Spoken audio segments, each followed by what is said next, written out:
World War III won't start with a flash in the Yarra Valley. It starts when the shipping containers stop moving under the Westgate Bridge. You live in a city built on the assumption of a peaceful ocean, but that comfort is a high-maintenance machine fueled by vulnerable lines across the deep water.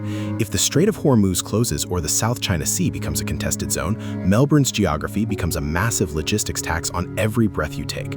Most residents feel safe because they're far away, but in a global conflict, distance is just another word for a broken supply chain. Here are 5 civilian impacts for Melbourne, ranked from the slow burn strain to the most dangerous daily life breakdown you'll face in the first year of a conflict.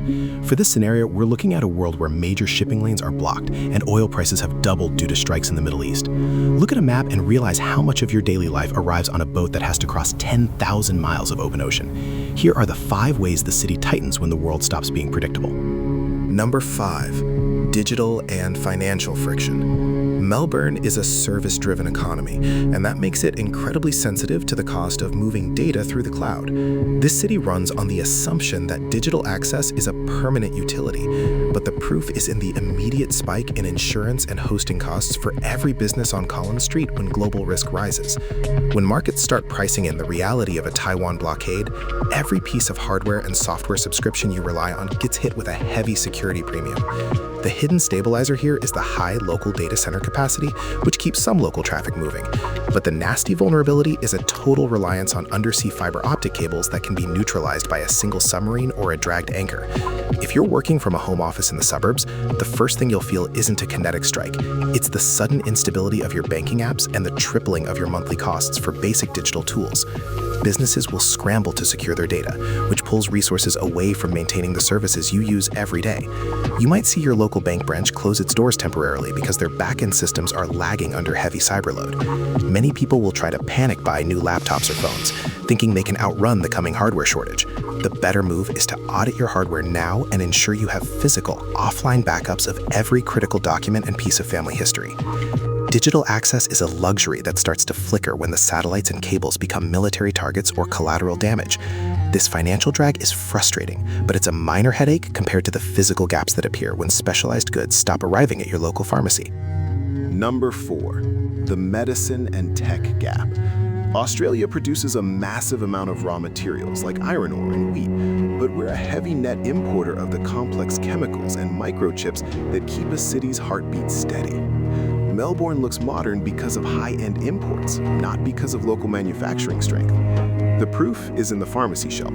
Over 90% of our medicines or their active ingredients are sourced from overseas factories that are now behind a naval blockade or a contested shipping lane. In a protracted conflict, a shipment of insulin or blood pressure medication is just as vulnerable to a missile as a tanker of crude oil. The hidden stabilizer is a world-class medical research sector that can eventually pivot to some basic manufacturing, but the nasty vulnerability is the brittle, just-in-time delivery model our hospitals and clinics use to save on storage costs. They don't keep months of stock, they keep days. When a major shipping lane like the South China Sea becomes a no-go zone, the arrival of specialized medical components becomes a roll of the dice. If you're managing a chronic condition, the wrong move is waiting for a government press conference to announce a national shortage before you take action. The better play is to work with your doctor today to ensure you have a rolling 3-month buffer of essential scripts legally and safely stored. You see, a city like Melbourne functions on the silent promise that the world is always open for business. When the shipping lanes through the Indo-Pacific tighten, the most livable city tag starts to feel like a memory because the high-tech comforts we take for granted are the first things to vanish. This shortage eventually scales up to the very thing that keeps your home warm during a Victorian winter. Number 3. The energy squeeze. Victoria has a structural gas problem that most residents choose to ignore until the morning the heater won't turn on. We've relied on the gas fields in the Bass Strait for decades, but those fields are declining much faster than the public is told. The proof is in the emergency market interventions we see every single winter just to keep the lights on and the heaters running in the southeastern suburbs. In a war scenario, gas isn't just for cooking, it's the essential firming fuel that backs up the wind and solar grid when the weather turns. If international diesel and coal supplies are diverted to the military or priced out of the civilian market, the pressure on the local gas network becomes absolute. The hidden stabilizer is our massive renewable energy rollout, but the nasty vulnerability is that renewables can't yet handle the massive heating load of a Melbourne winter without gas acting as the bridge. Imagine your energy bill quadrupling in a single month because the state government has to seize local gas supplies to keep hospitals and food processors running while the residential grid is left to starve.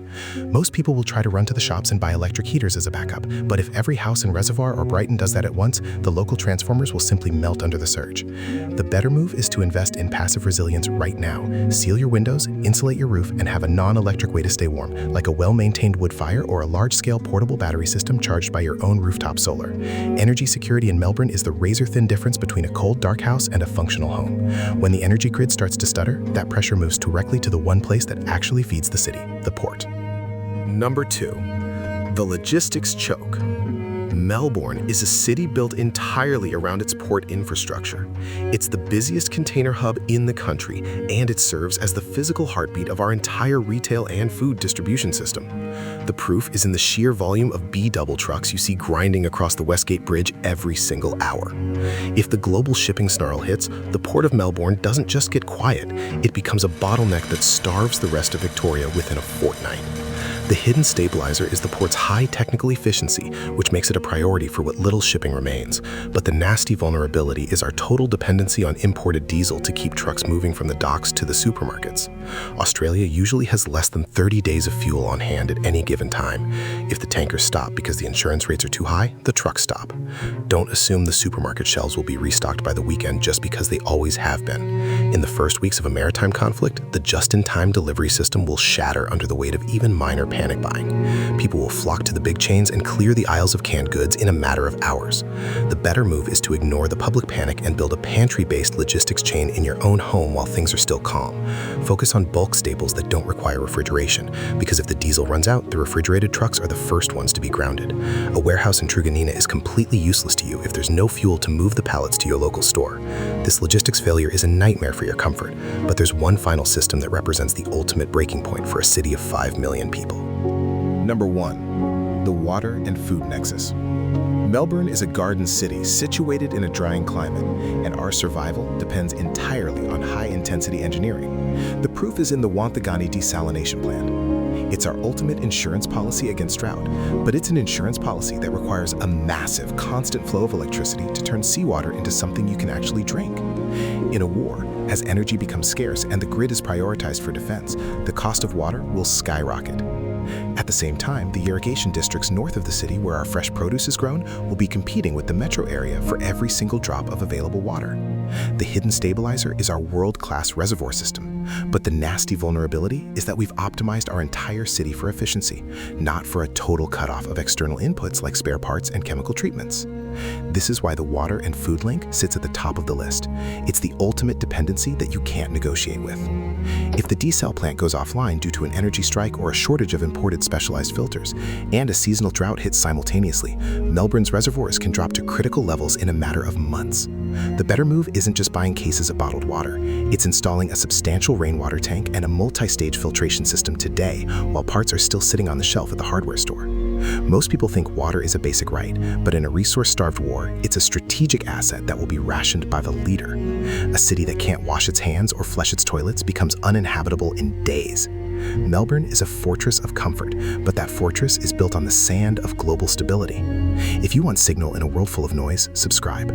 For those of you in the suburbs, which dependency in your specific neighborhood feels the most fragile to you today? We need to have that conversation now while the lines are still open.